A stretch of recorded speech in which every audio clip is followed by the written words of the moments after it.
Today, we're diving into a massive financial mystery unfolding in the state of Meghalaya. It's a story that involves staggering numbers, a system that seems to have completely failed, and, a whole lot of silence. And it really makes you ask some big questions about governance and who's being held accountable. At the very heart of this story is this number, 500 crores. That's 5 billion rupees. It's a staggering amount of public money that just vanished due to a huge GST fraud in the state.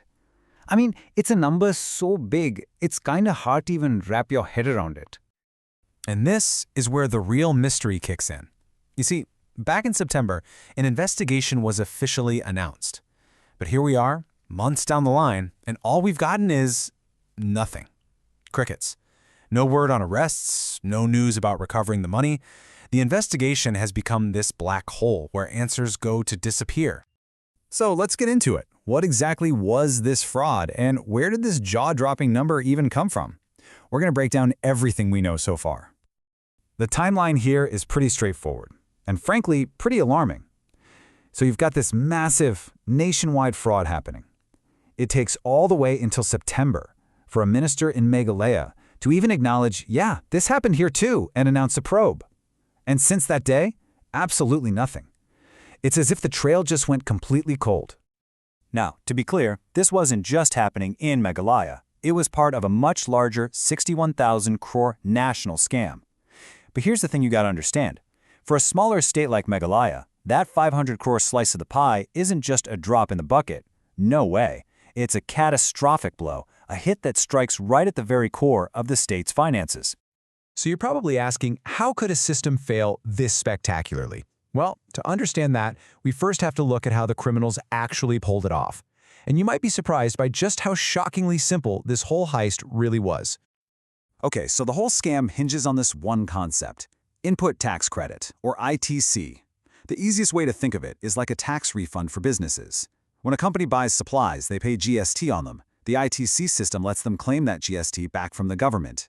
It's designed to prevent businesses from being taxed over and over on the same item. Makes sense, right? Well, here's how they exploited it. First, criminals set up a bunch of fake companies, shell corporations that only existed on paper. Second, these fake companies create fake invoices for goods and services that were never, ever sold. Third, a real company takes that fake invoice and uses it to claim that ITC refund from the government.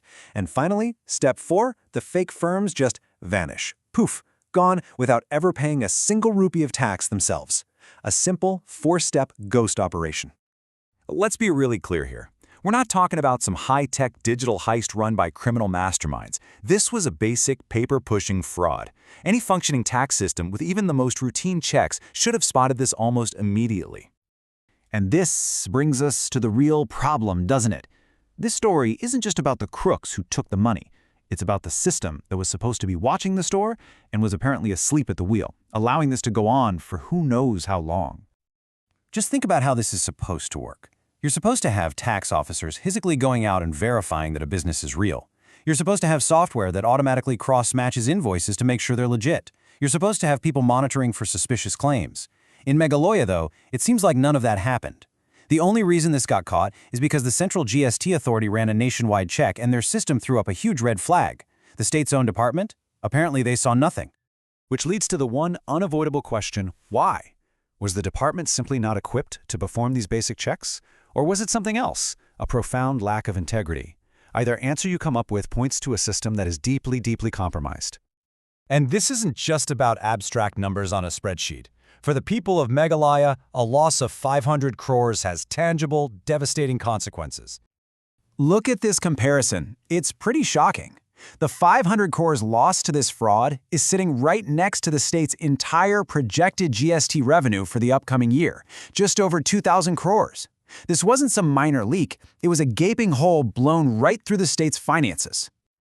To put it another way, criminals literally walked away with an amount equal to nearly a quarter of all the GST the state was planning to collect for the entire year. 25%. Just gone. And the damage goes even deeper. This is probably just the tip of the iceberg. I mean, if the GST system is this porous, what about the other state taxes? This isn't just a revenue problem. It's a full-blown crisis of governance. It completely undermines the credibility of the state's budget and erodes that fundamental trust between citizens and the state. And that brings us right back to today, back to the silence. Months after this crisis was revealed to the public, that void of accountability is bigger and quieter than ever. It forces us to ask another really critical question. If the state couldn't even detect a 500 crore theft happening right under its nose, how can anyone possibly trust its projection that it's going to collect over 2,000 crores?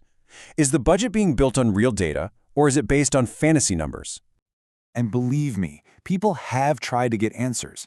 Right-to-information requests have been filed. News outlets are constantly monitoring for any updates. The result has been a consistent, uniform, deafening silence from the authorities.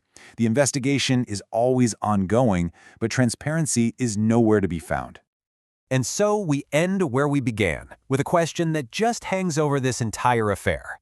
When a government announces they've had improved tax collection, what does that truly mean in a system this compromised? Are they actually getting better at collecting what's owed, or have they just gotten worse at detecting what's being stolen?